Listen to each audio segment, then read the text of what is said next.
ذکر کے اصلی معنی ہے یاد. کسی کا بھی کہ دل میں یاد پیدا ہو جانا، عربی زبان میں ذکر اس کو کہتے ہیں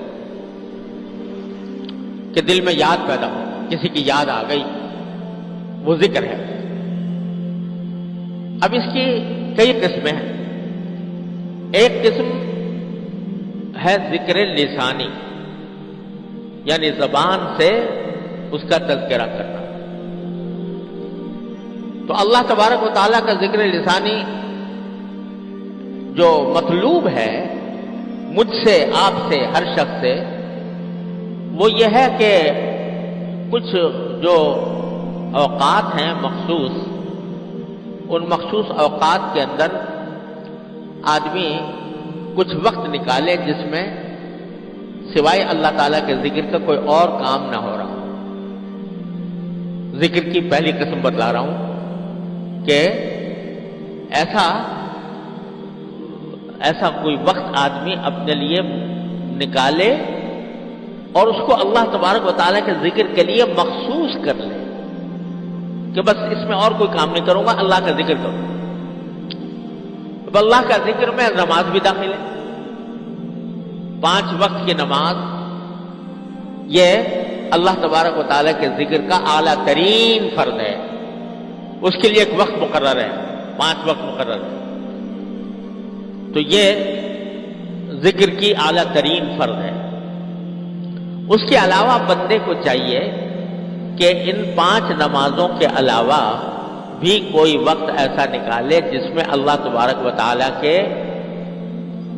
کی تسبیح، اس کی تمجید، اللہ تبارک و تعالیٰ کا حمد، سبحان اللہ والحمدللہ ولا الہ الا اللہ واللہ اکبر، یہ جو بہت سارے اذکار تعلیم فرمائے ہیں نبی کریم سرور دو عالم صلی اللہ علیہ وسلم نے. سبحان اللہ کہو، الحمدللہ کہو، لا الہ الا اللہ اللہ اکبر. یہ ایک حدیث میں آتا ہے کہ یہ کلمہ جو ہے سبحان اللہ والحمدللہ ولا الہ الا اللہ واللہ اکبر، یہ اللہ تبارک و تعالیٰ کو تمام کلمات میں سب سے زیادہ محبوب کلمہ ہے. سبحان اللہ والحمدللہ ولا الہ الا اللہ واللہ اکبر. اور ایک حدیث میں آتا ہے کہ نبی کریم صلی اللہ علیہ وسلم نے صحابہ کرام سے فرمایا کہ جب تم مسجدوں میں آتے ہو، نماز کے لیے بیٹھتے ہو، نماز کے انتظار میں جماعت ہونے والی ہوتی ہے، بیٹھے ہوتے ہو، تو تم جنت کے پھل کیوں نہیں کھاتے؟ مسجد میں بیٹھ کر جب نماز کے انتظار میں بیٹھے ہو تو جنت کے پھل کیوں نہیں کھاتے؟ صحابہ کرام نے پوچھا ہے رسول اللہ جنت کے پھل کیسے کھائیں مسجد میں بیٹھ کر؟ فرمایا کہ یہ سبحان اللہ والحمدللہ ولا الہ الا اللہ واللہ اکبر یہ کلمہ پڑھتے رہو تو یہ جنت کے پھل کھانا ہے. کیونکہ اس کلمے کے نتیجے میں، یہ ذکر کرنے کے نتیجے میں اللہ تبارک و تعالیٰ تمہیں جنت کے پھل عطا فرمائے. تو کچھ اذکار ہیں جو اللہ تبارک و تعالیٰ نے جن کی کوئی خاص فضیلت رکھی ہے اور نبی کریم صلی اللہ علیہ وسلم نے ان کی تلقین فرمائی ہے، ان کی فضیلت بیان فرمائی ہے. تو کوئی وقت آدمی ایسا مخصوص کرے کہ جس میں اور کوئی کام نہیں ہے بلکہ صرف ان اذکار کو زبان سے ادا کرنا ہے دل جمعی کے ساتھ. ذکر کی یہ دوسری قسم ہے. یہ جو ہم جب کوئی شخص اللہ تبارک و تعالیٰ کے راستے پر چلتا ہے اور کسی اللہ والے کے ساتھ جڑتا ہے تو یہ اللہ والے اس کو کچھ اذکار کی تلقین فرماتے ہیں کہ بھئی یہ ذکر کیا کرو.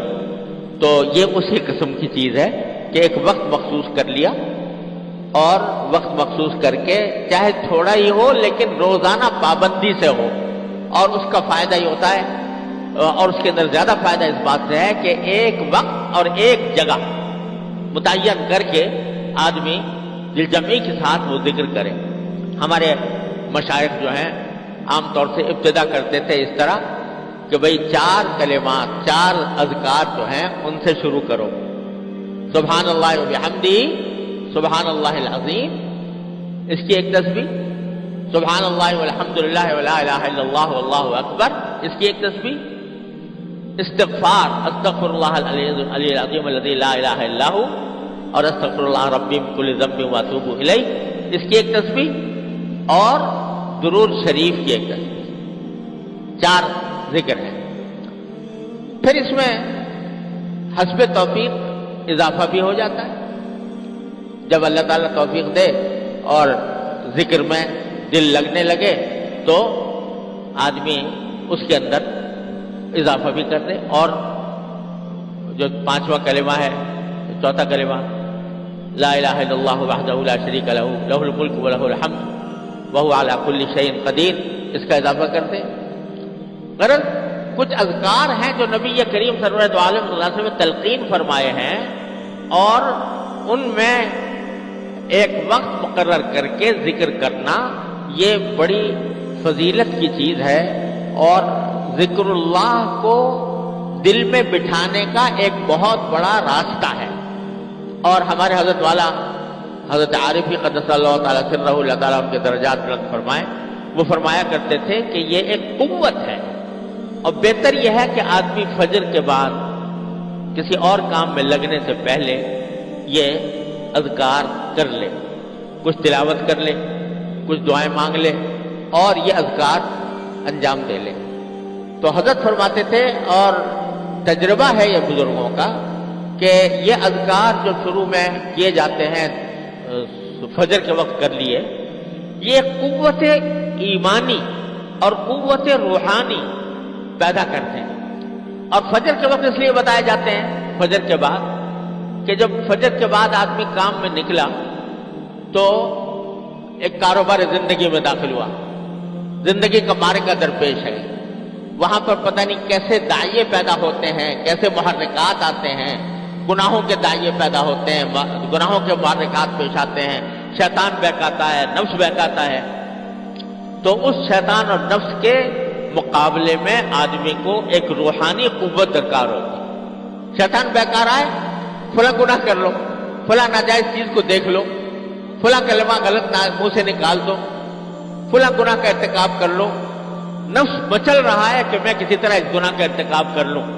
نفس اور شیطان وہ گناہوں کی طرف لے جا رہے ہیں، تو ان کے حملوں سے بچنے کے لیے روحانی قوت درکار ہوتی ہے، ایمانی قوت درکار ہوتی ہے۔ اگر قوت ہے تو اس کا مقابلہ کر لو گے اور اس سے بچ جاؤ گے، لیکن اگر قوت نہیں ہے، ڈھیلے پڑ گئے، کمزور پڑ گئے، تو وہ تمہارے اوپر تسلط جما لے گا، گناہوں میں مبتلا کر دے گا۔ لہذا صبح کے وقت میں اس لیے بتائے جاتے ہیں کہ صبح کے وقت میں یہ ذکر کیا، اللہ تبارک و تعالیٰ کا نام لیا، تو ایک قوت پیدا ہو گئی، روحانی اور ایمانی قوت اللہ تعالیٰ نے پیدا فرما دی اپنے ذکر کی برکت سے۔ تو اس کا نتیجہ یہ ہوگا کہ جب گناہ کے محرکات آئیں گے، نفس اور شیطان حملہ کریں گے، تو انشاءاللہ قوت پیدا ہوگی۔ تو اس لیے یہ قوت ہے جو گناہوں سے کا مقابلہ کرنے کے لیے مفید اور فائدہ مند ہوتی ہے۔ جب آپ نے اللہ تعالیٰ کا ذکر کیا، اس کو کچھ وقت بیٹھ کر اللہ تبارک و تعالیٰ کے تصور میں، ذکر میں وقت صرف کیا، زبان سے آپ کے اللہ تبارک و تعالیٰ کی تسبیح و تمجید جاری ہوئی، تو اللہ تعالیٰ قوت عطا فرما دیں گے کہ نفس و شیطان کا مقابلہ کرنے کی طاقت پیدا ہو جائے۔